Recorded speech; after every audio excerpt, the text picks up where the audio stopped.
Du känns varm. Du kanske håller på att bli sjuk.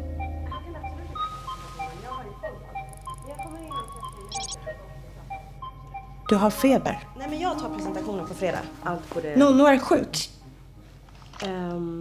Gå klä på dig. Erika, skulle jag bara kunna ringa dig om en stund?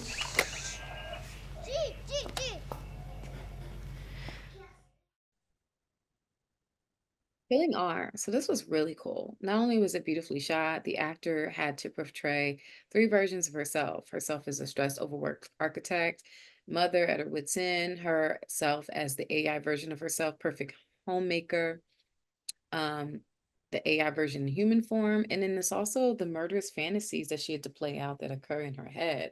Um, her, let's call it AI version, makes everything look simple. Meanwhile, in reality, she's drowning, but at the same time, really needs her, but resents her that she needs her. The choice to style one is very put together and the other not really created this distinct difference. I like how they chose to showcase her losing it, it almost felt like a dance, free and wild when she gets her cigarette and she's just like letting loose. And then you see this meticulous buttoned up nature of the AI as she's scrubbing the floor, and you can just see so many instances, the distinct differences. It was really heartbreaking to watch the breakdown of the relationship with her daughter as she became more attached to the AI over time. And you really saw it break down over the course of the film, getting to the ending where there's the slap that her daughter witnesses, which we can assume is like the final breakdown in this relationship. And now her attachment is fully with AI mom versus reality mom. And I loved how the whole time, even though there's nothing distinctive that the AI does that makes you think that maybe there is another underlying desire to take over, you get that sense, and it really plays into how we feel about technology in general. It's like, yes, it is beneficial, yes, it is helpful, but also at the same time, this whole feeling of can we trust it is really something that I felt all the way through this piece. Killing R. I really enjoyed this. I thought this was really, really, really fascinating, and I think that it really explores human psyche and what we kind of go through mentally and what we kind of act out in our heads versus what we would actually legitimately do in real life.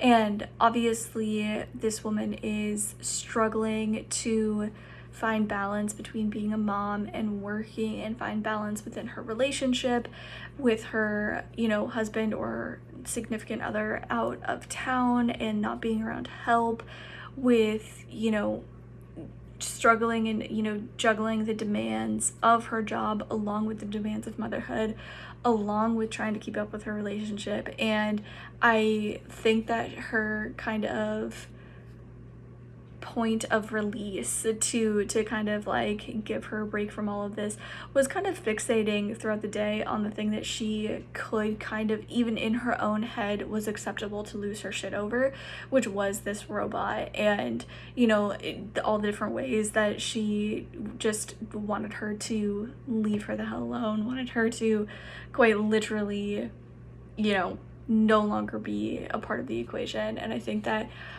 was her way of kind of letting off the mental load a little bit. And I think for her, as a mom and a human, like, it wouldn't be acceptable even in her subconscious to be mad at her kid like that and like use her own child as that that way that she could let off steam and frustration and all of that kind of built up anxiety and animosity. And she couldn't do it towards her work, even in her own head, because she needs work for money or living, etc., etc. Her husband wasn't even there to help relieve the frustration or be a teammate. And so I think that the only thing that she could do was choose to fixate on this robot and the different ways that she, in that moment of intense frustration and anger and, you know, kind of being at the end of her rope, how she would take that out on this robot. And I think that it's a fascinating kind of exploration into the human psyche and, like I said, what we think is acceptable subconsciously versus how we actually behave even when we're pushed to that point. In Killing R, you sort of get to see this clone artificial intelligence robot that is assisting the individual in her home. This is a mother-daughter relationship, and you can tell that there is this intense energy going on between the clone AI and the human herself. There is just a mismatch of balance of who is the one taking responsibilities of the daughter. The daughter seems to be leaning more towards having this sense of trust with the AI, and we can sort of understand why maybe this child is thinking that way, because this person is sort of having these sense of fantasies of just killing and taking out this robot.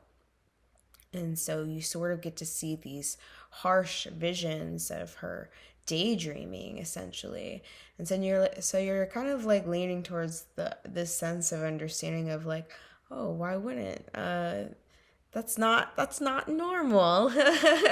So you sort of get to see this buildup, and because you get to see these fantasies, it creates this sense of thrill of, is she going to make this mark? And what is it exactly that's going to make her snap? And you see these moments of her expressing this sense of frustration and anger, and seeing the child hide behind like a little stairway in the house, seeing this sense, showcasing this sense of fear, and the AI is ultimately taking care of the child. So this is definitely representation of human versus technology, and the sense of mistrust that comes behind technology, and this primal need to want to take it out.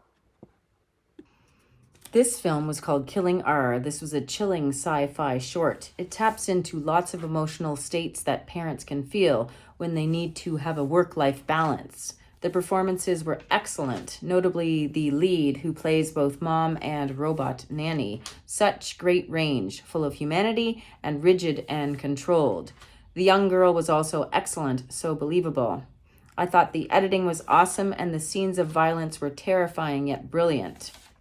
Perfect location and cool CGI. I would love to see this in a feature. Well done. Killing R. Check it out.